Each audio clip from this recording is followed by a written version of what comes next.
నాకు ఒక కవళం పెడతావా అమ్మా? ఇంటికో ముద్ద అడుక్కు తిన్న గుడ్డి దాన్ని నన్ను ముష్టి అడుగుతున్నావు. ఎవరు నాయనా నువ్వు? నేను ముష్టి వాళ్ళలో ముష్టివాణ్ణి తల్లి. ఆకలవుతుంది.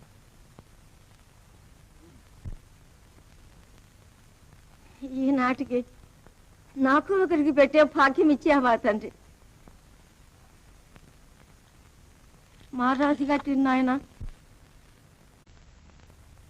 ఇదే మా కమ్మగా ఉంటుంది.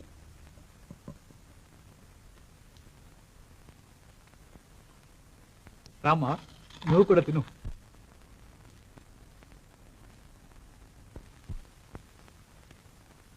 మీకోసం పలహారాలు తెచ్చి మీరు స్వీకరిస్తే చాలని ఇంతమంది కాచుకుంటే కాదని ఈ ముసుకుడు కోరి తింటున్నారా స్వామి? ఆ పలహారాలు నేను తింటే వారికి ఐశ్వర్యం కలుగుతుందనే ఆశతో తెచ్చారు గాని నా మీద కనికరంతో అభిరామ్. ఈ మహాతల్లి నేనెవరో ఎరగదే ఆకలమ్మాని చెయ్యి దాచగాని జాలితో తన తిండి నాకు పెట్టింది. ఇది ముష్టి కూడా అభిరామ్, అమృతం కాదు. ముష్టివాడు అనుకున్నానే.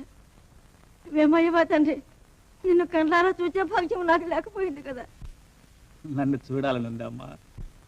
నీ వంటి మహాత్ముని చూడటానికి ఈ కపోతు నోచుకోవద్దా తండ్రి? చూడమ్మా, నేను నీ వంటి మనిషిని.